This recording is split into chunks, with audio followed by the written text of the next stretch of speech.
so he wouldn't run away. And while he was doing that, they would sing the Abdelsayed, the patriarch, as they're preparing for the rite of ordination. So the tune is simple and repeats. We're not sure if this is even the exact tune that they will use in a couple of weeks, but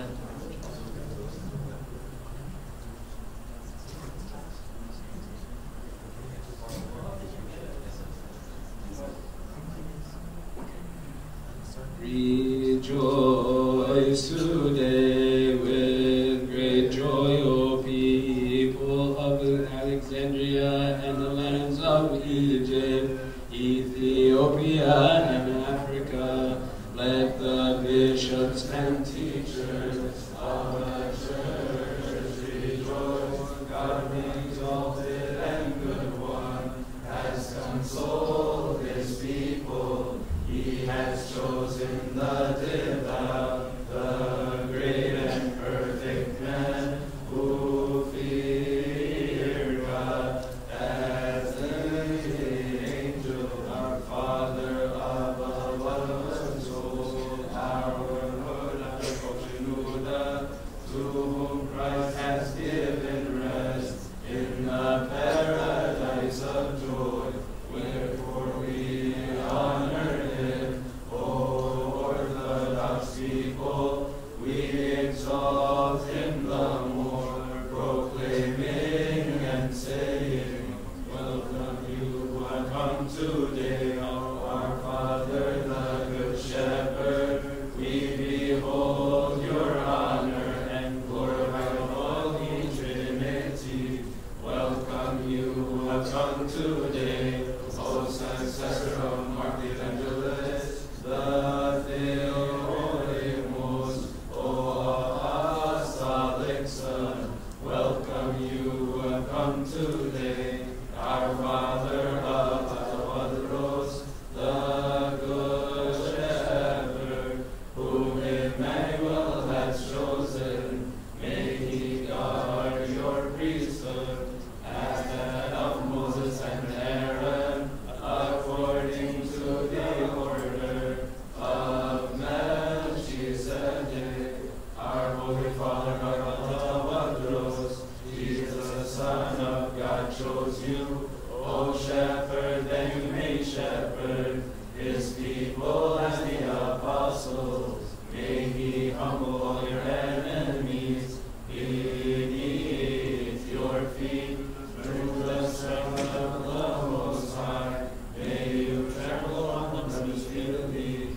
May the peace of God be in the church all the days of your life, and from the ages forever. Let us ask our Savior Jesus Christ, through the intercessions of the Holy Theotokos of Saint Mary, that he may forgive us our sins, and through the intercessions of Saint Mark the Great Evangelist, and the elect apostles, and the choir of the patriarchs, that he may strengthen us in the faith until the last breath, and before his judgment seat to find boldness. For blessed is the Father, and the Son, and the Holy Spirit,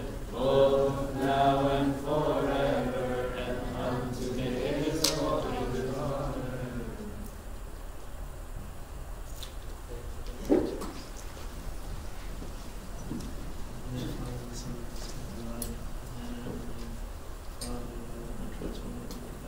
Jesus Christ and the Holy Spirit, we glorify you, thank you, praise you for all your gracious gifts, for this blessed retreat, and for the gifts that you always give us, and the leaders that you always give us according to our need and according to your love for us. Help us, help our new patriarch and father, bless him in his life, and bless the whole church as you have blessed us with all this, the saintly fathers since St. Mark until His Holiness Pope Shenouda, and Most Holy Ghost be with us always, bless us with every spiritual blessing, and bless us in this last talk as we endeavor to be like you and like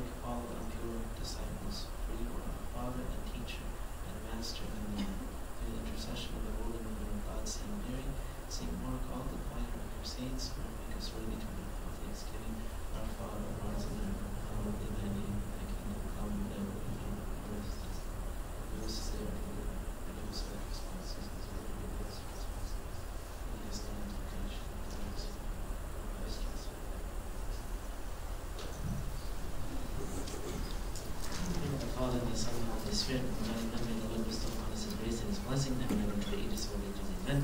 I must say that this group has surprised me more and more.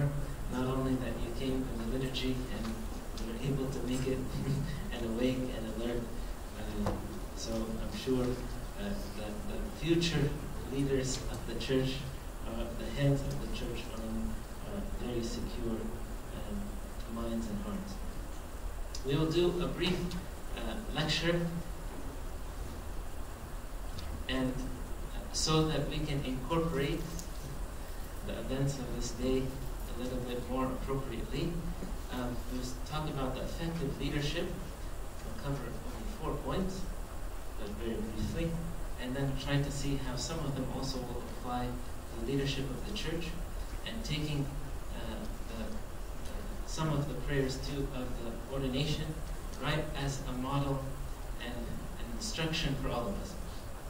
So we'll talk about how we can, an effective leader will express himself effectively, will execute, or his administration, as we talked briefly also about this, will also be a part of his effectiveness or her effectiveness. How the power of one, each person, individual, that is important for the leader, and also in terms of the step that he takes, one step at a time. And finally, we'll cover the one part about extraordinary leadership. There is something called the compression of time that modern writers have spoken about, and with the advancement of technology that we have, and between email and internet and all of the books and magazines, articles being available, that leaders have compressed their time to respond. So before, usually leaders would respond by means of letters and have meetings, but now in terms of email and the texts and instant messages that he must or she must respond to, it's caused the time for thinking and response to decrease.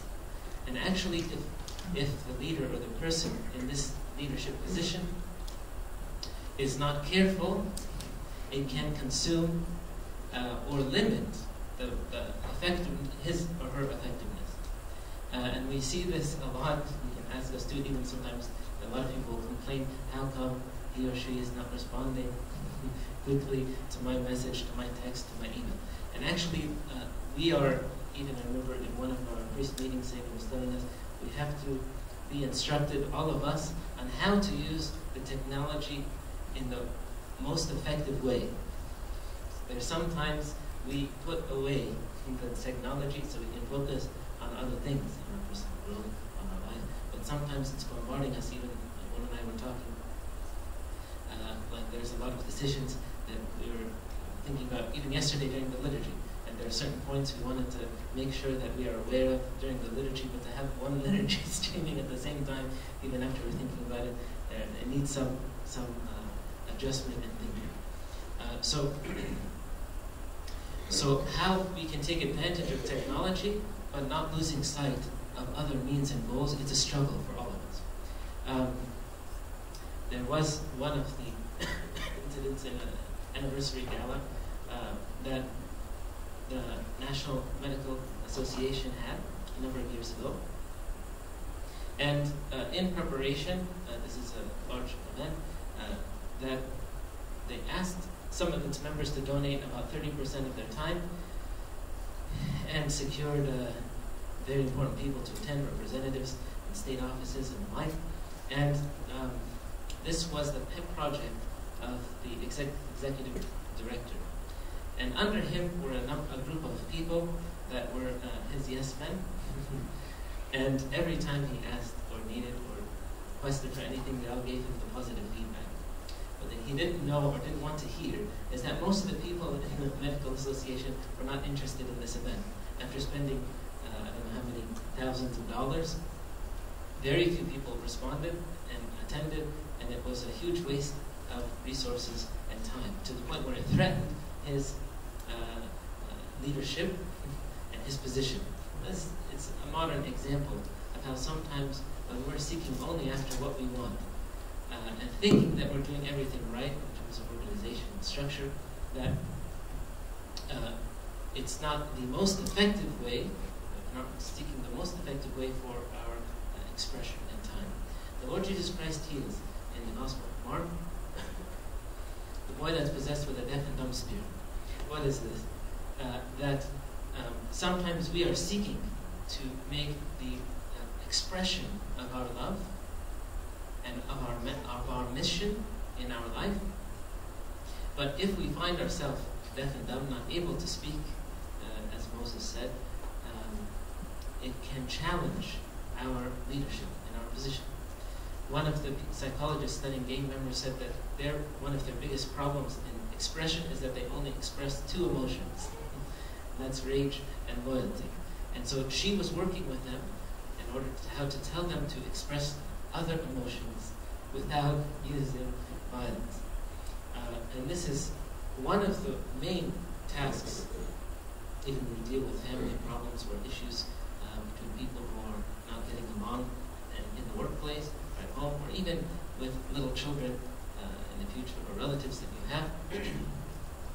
That means, and we in the Egyptian culture too, struggle really with how to express ourselves. And if you look at most of your parents, not all of your parents, the way they express themselves are different, right? And the way they communicate with one another, I think, usually needs a lot of work. And sometimes, in our situation, it needs a lot of adjustment. The good leader will teach others how to express themselves more effectively. And many times when we get involved in some very good problems too, according to Italian experience, that this is primary. How sometimes we'll have to interpret or translate what other people are trying to communicate to others. And just that role, it solves a lot of things. What do entertainers, actors, and athletes have in common? That we pay them a lot of money in order to communicate or express what we want or what we are thinking about or what we should be thinking about. And this is what our society rewards. We mentioned earlier the book of Nehemiah. We don't have time to go through it in detail. Chapter 2 especially. We said chapter 1, you'll find the heart of Nehemiah, the prayer of Nehemiah. Chapter 2, you'll find the administration. How the plan for leading and for rebuilding was executed with great wisdom and guidance. So we can still have people who are sitting in the back, sorry, and came late. Everyone can come to the front, join us. This thing is very popular. Okay. So he did a lot of things in terms of execution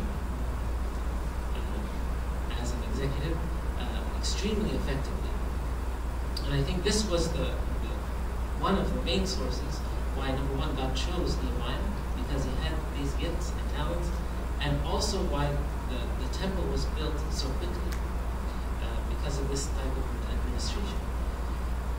Administration can never replace good leadership, but it's only a means by which successful leadership can be just that. So in the book of Acts, you see how the deacons were appointed in order to assist and make the leadership of the apostles more effective.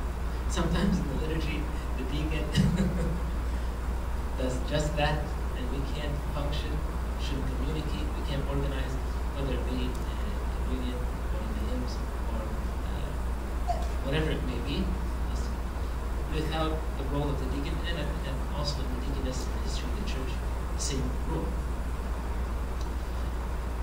And unfortunately, sometimes it's the exact opposite. We spend most of our effort and energy trying to organize the deacons, or not here, of course, in the city, the blessed city, but in many other places, especially where maybe the service is very new, a lot of our energy is just focused on controlling the deacons, to make sure they don't kill each other during the liturgy or hurt other people. So in the service of the church, all of the people in the organization and even outside the organization should be helping with the same mind. We look at an example of the 5 loaves and 2 fish. We find that the Lord used very effectively what was offered by the youngest child. Some people say that this child became one of the apostles. Some people say St. Mark. Some people say the disciple of St. John the Evangelist. It's not exactly sure. But when you see the deacons are being chosen in order to perform what they can offer, and we use every person. That's why I like in the events of today that we like to choose and take advantage of the virtues, especially even in the children, that shows that there's a role for everyone, right? There's a role for everyone. And also, even we will minimize the difficulties as much as we can, or anything to get in the way to prevent it to be not fully transparent. When they asked one of the other candidates, Abdelsayed, what do you think for the new pope? He said, I think the new pope should be what he is among his responsibilities. The first thing he said, reorganizing the church from within. And actually, one of the other bishops, Savior, was telling us that this is because the church has grown under the leadership of His Holiness Pope Shenouda so much in so many countries, and so many priests. But in the history of the church, I can't find the parallel. It might be there, but I haven't found it yet. Under the leadership of one patriarch, how the church expanded so much and so quickly under the leadership of such a great and holy man, that afterwards, now there needs to be a lot of organization. After expansion, and in any company or any business or any family, when there's an expansion, especially so sudden, the most important thing you need after that is to reorganize, to reevaluate, to reassess. Also, this applies to the rules, the canons of the church, and also under the leadership of His Eminence Metropolitan Pachomios. We've seen within a short few months how many changes were made very quickly. And the focus was organization, transparency, and effective leadership and administration. He also talked about how technology will help and should serve this. So just in the leadership in our church, we will find these goals very important. Also, we see how the power of how one person can affect in many ways those under him, with the type of administration, the concept which Abuna alluded to yesterday, someone referred to it the last time, with or without someone else. So the good leader will do what he is called by God to do, or has the vision to do, whether or not people follow. That's, as we said, I think more than once, whether or not people are going to follow, he's going to do. One time, there was a lady who worked in a big organization, and she found herself after work, she had to go to the post office to mail something because I think it was Christmas season. So she found one of the big executives there mailing a whole bunch of envelopes which were sent by the company, and she was surprised. She said, how come your secretary, when no one else is doing this for you? That's their job. She said, oh, because there was an event for a holiday season, and he couldn't find anyone else. He knew this had to be done, so he did it himself. And then she said, this is the sign of good leaders. That good leaders will do, whether or not they can find the group, the staff, the others to follow on their own.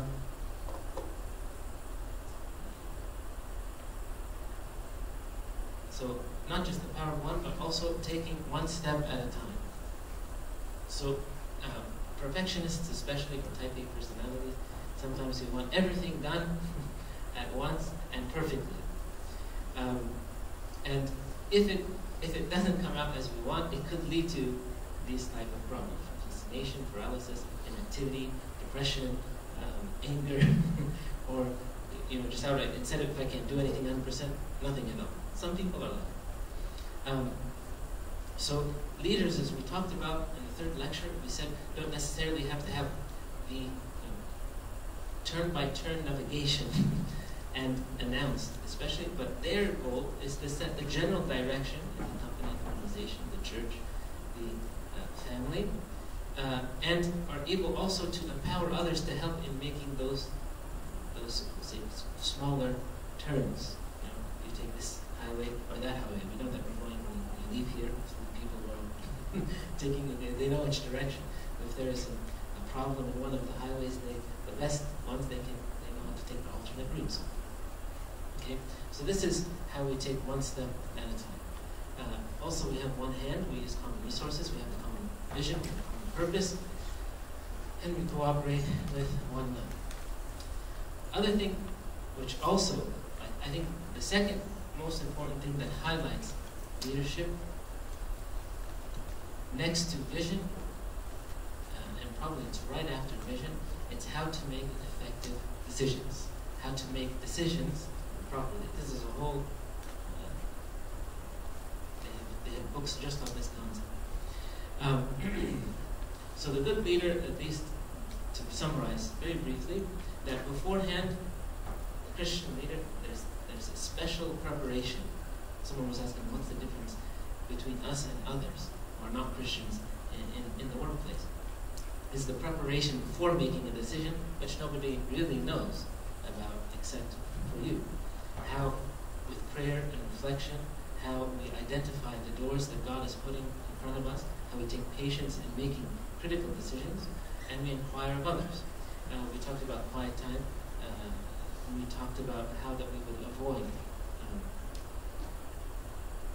emotional, biased, or hasty decisions. And afterwards, we, in making such decisions, we would have an honest reflection and evaluation of them. As Ibn mentioned also, we would be willing to admit our mistakes openly, clearly, and we, in other cases, we wouldn't, like there's some people when they make a decision and people start complaining, and they'll switch and they change the decision right away. And this troubles and worries even sometimes in presidential offices. They're going in one direction and the polls are going in another, so they switch. And then in the media, they criticize both, not just the first decision and the second decision. So we can't have such type of leadership.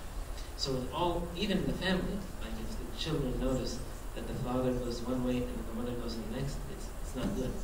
Or if the father says one thing and after some pressure, he may give in, or the mother the same, they know that this is the technique. They could be 3, 4 years old. They learn that, and it will be a disaster. So let's take a brief moment. We'll go to the video again to wake up some people, and then we'll go to the last point.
The extraordinary leadership, as you saw in many of those quotes, is one that always goes the second mile and is known for that second mile. Like what distinguishes good leader from great leaders is the second mile, not the first mile. So there's one, someone was writing about a real estate broker, and she was looking for just someone to sell her a good house. So she was asking around, and everyone pointed her to the same person. This was in Southern California. His name was Mark. So she said, okay, I called him. He looked at a number of buildings. She looked at the different properties, and they went to them.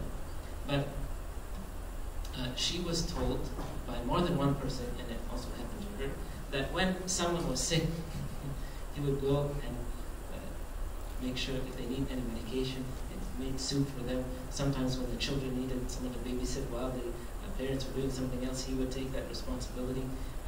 When they were bringing, moving in after it, someone says, no, this is just because he wants to make good business. But actually, this usually happened, a lot of this activity after the sale, not before the sale. So he would help in terms of moving and making private arrangements. He really bent over backwards, especially in areas where people didn't have family or friends that could depend on. The only one they knew was this guy. And he became so famous for this that he, at one point, I think he was very successful, and I don't know how he could keep up with the number of people that were coming to him. So the second mile that identified him as being this type of leader. And also how they care for each and every soul, like we said in the very beginning. So the leader that has this vision and does the second mile for even just one. I think now we can pause and we can do some, someone has questions on this part, and then if not, we can move to some of the examples for the ordination prayers, but it's a little bit separate. So if anyone has questions, feel free to text them now. What time is the lecture? Right now? The lecture is on.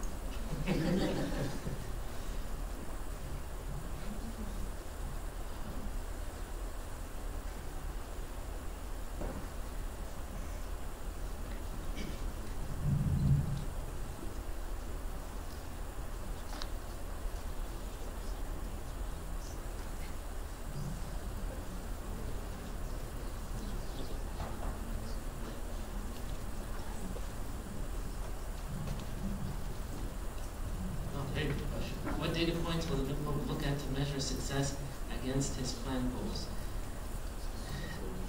Someone was asking me, please also describe for us, as much as you can, the personality and the experience of this first Bishop Tewodros. And unfortunately, if it was either of the other two candidates, I could have told you more. I think in terms of the data points, there will be a very careful evaluation of His Holiness Pope Shenouda's the paper and also dealing with the people around him.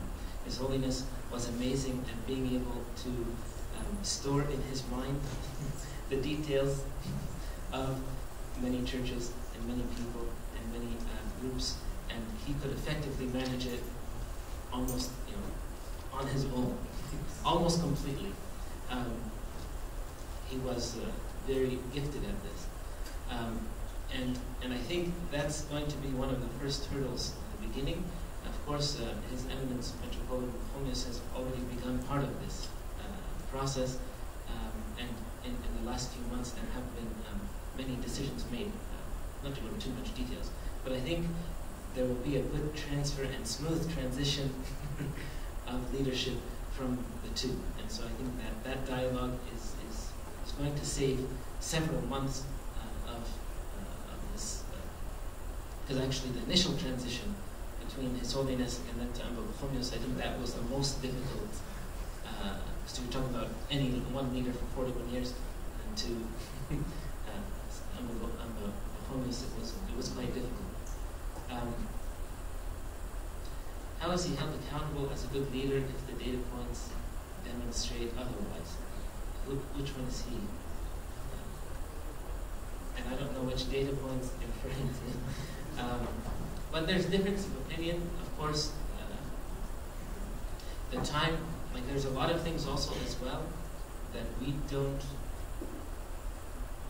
it's not public information. So there were a lot of issues that were dealt with. And I think those are the most difficult because His Holiness was able to solve many problems in secret, like actually truly solve them. And he was a model for, one of the bishops told me the story about, a very serious issue that happened in the church, and there was a threat of division, and he was able to really, in a very humble and very effective way, to prevent many divisions.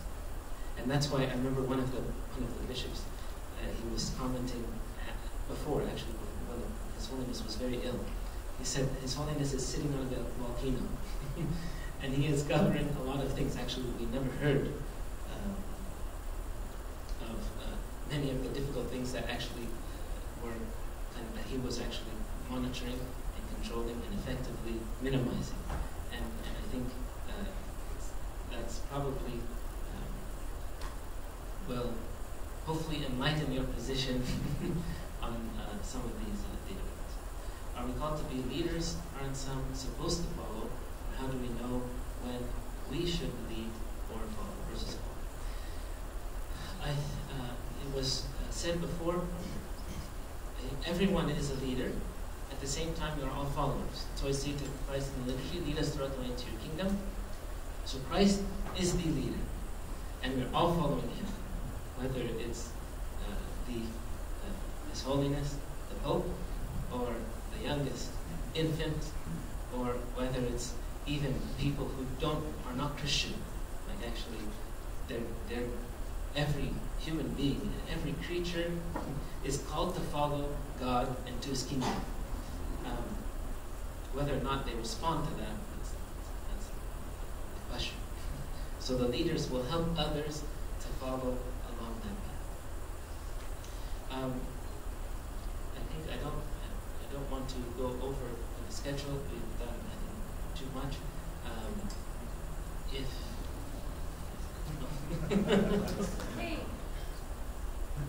Was this your schedule? Was this your question? You sure? Is there time for questions? Yes? Okay. As we saw in the video, we are constantly showing men as examples of great leaders, and there were no references to female leaders.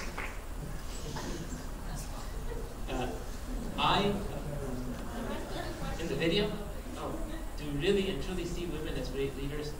What are we doing to address this gap in what is instilled in us from a young age? It's very good,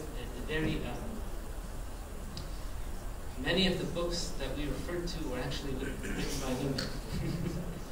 And they mention both, but actually even in their books, most of the history of great leaders, that's what they focused on. So I'll write to one of them on your behalf. But at the same time, I think it's in our generation, in the last 100 years, that you've seen a revolution in the leadership of women. So if you talk about history in general, it's not that they didn't exist, but they also weren't highlighted. In the Holy Scriptures, they do tell us, and we mentioned about Esther, there's also Deborah, there's also great leaders in the Scriptures, and even St. Paul called upon many of them. So it is part of our work. That's why I mentioned before the deaconesses, and they did have a role in the church.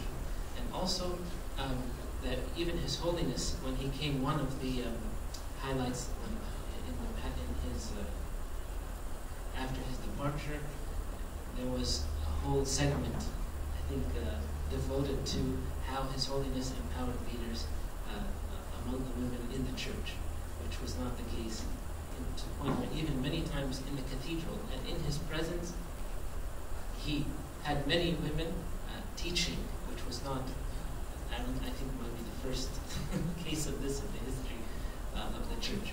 Because there was a time in the history when no one else could teach in the presence of the Pope, layman or bishop or priest.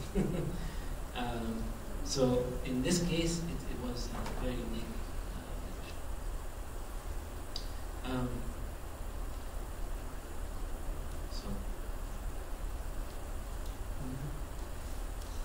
Technically, do we call a new chosen pope a pope starting from the time of his election, or only after his enthronement? You're right, it's only after his enthronement. So in the past, there would be a ordination, which is usually for the monks, until the 19th century, beginning of the 20th century, where the general bishops and metropolitans on 3 occasions that were the patriarch, the pope. So the ordination prayer was part of it. And it's not until the last stage, the last part, can you switch it very quick though to show, I'll just show you the structure of it. It's not until the very end of the ordination prayer, the consecration prayers, I should say, where at the very end, when you have axios on the enthronement prayers, that's when you say the official name. So the rest of it is we're calling so-and-so by the old name. We're calling him to be patriarch and to be pope. And then there's the ordination, which usually they elevated the monk to a bishop. They consecrated him as a bishop. So this prayer will be very short. We won't do any of the second part. It'll just give probably to the letter of introduction, and they introduce who he is, and then they have the axios, the first axios there. Originally, the first axios didn't have his name until he's enthroned as the bishop of Alexandria, the patriarch of Alexandria. I think there was one last question. Do you think it would be easier to have one pope for the Oriental Orthodox churches and one pope for the Eastern Orthodox churches? I think it would be easier in one sense and very difficult to get to that point. More difficult that it could cause divisions. So even if you look, for example, in the Ethiopian Orthodox Church, they have the division between the Ethiopian and Eritrean. In the Armenian Church, you also have 2 leaders of the church, and there's a division between them. And if you have also 14 patriarchs in the Eastern Orthodox, so the Eastern Orthodox have 1 leader. It's called the Ecumenical Patriarch, His Holiness Patriarch Bartholomew. And then we have what's called the First Among Equals.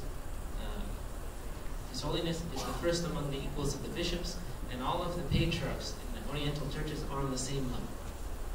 They're brothers. The idea in the West and in the Eastern Orthodox, so in the Roman Catholic Church, in the Eastern Orthodox, they'll have 1.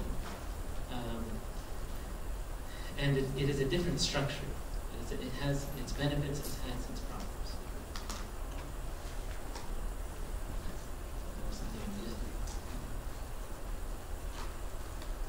If you put so much emphasis on the personal leadership of our Pope, what becomes of the church with a weak leader?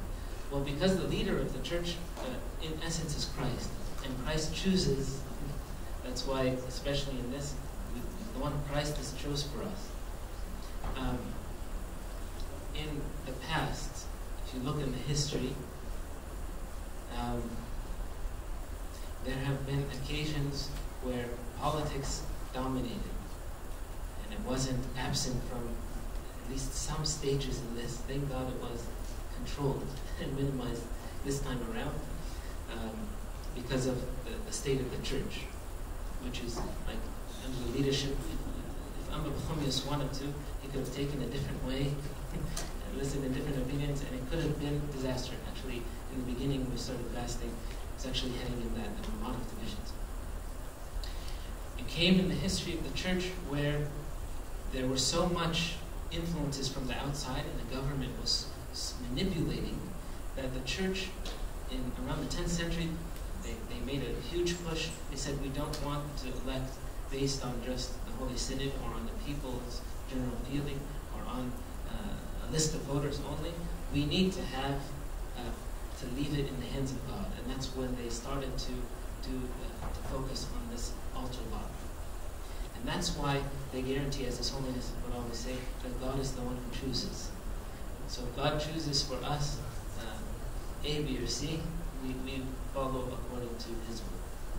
And in those times when you say, well, the politics dominated the history, you look in the history, you see that either their papacy was very short, or their power was very limited by other circumstances, whether it be Islamic forces, or whether it be divisions within the church. There was one patriarch during his whole time of papacy, he wasn't able to take any decision, because the Holy Synod was not with him, the Mendes Assembly was not with him, and he was just basically sitting, and then he went to the monastery.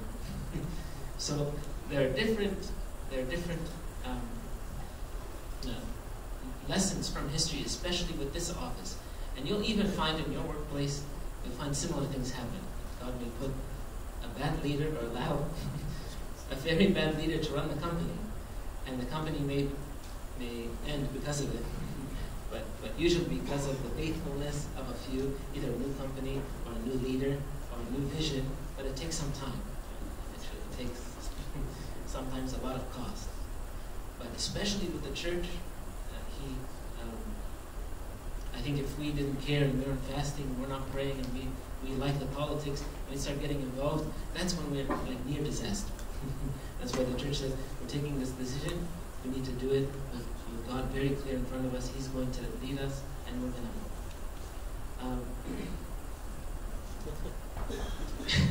do you believe what the kid that picked the name said about knowing evil things? I don't know. I haven't talked to him. I don't know exactly. But yes, it was a surprise. Bola said there would be many surprises, and I think one of the unique things, even when we're sitting here, like we were all shocked, because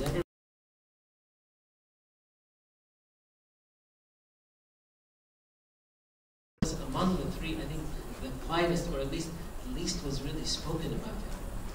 So I think God was actually, in a way, His blessing, because everyone knew, okay, on Friday we were doing the doxologies, we decided to do the doxologies for Archangel Raphael and Saint Bochomius, just for the blessing of the saint.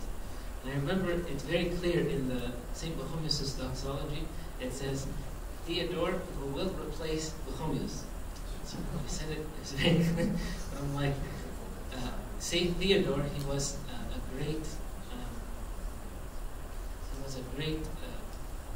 monk. He was the great disciple of Saint Bochomius. That's why he was the spiritual son of His Eminence Metropolitan Bochomius. And he was chosen to be the general bishop for him, or with him, in the service, because the metropolis in Bahira is so wide and so extensive that usually when an area gets so big, not one is able to manage only by himself. So as we said, in effective leadership, we have assistants. So the assistant is a general bishop that basically reports under the main responsibility of the metropolitan. The general bishop, he's not enthroned on the diocese, he's basically an assistant. So that's why he's not moving from one city to the next. He was never enthroned for a city. He had general duties, and his throne now, or see now, will be Alexandria. So Saint Bochomius, he was we call him the ruler, the one who established the laws, the leader of the Canonia, and he had a very organized, look at the book of the rules of monasticism. He put hundreds of rules, very, very organized. And Saint Theodore was his disciple, and he said of Saint Theodore that he will come after me, but he will be better than me. And he will, his example of purity and vision and leadership. So at least among the saints, we hope and we pray that is definitely realized. Like, I don't know, during the last few months, I don't know if God would have chosen anyone better to lead the church than Amba Bochomius. And if Amba Tawadros is as spiritual and effective and blessed as Amba Bochomius, we can expect a very fruitful time under his leadership.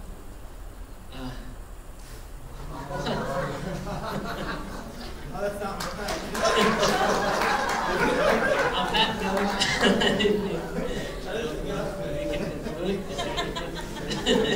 Is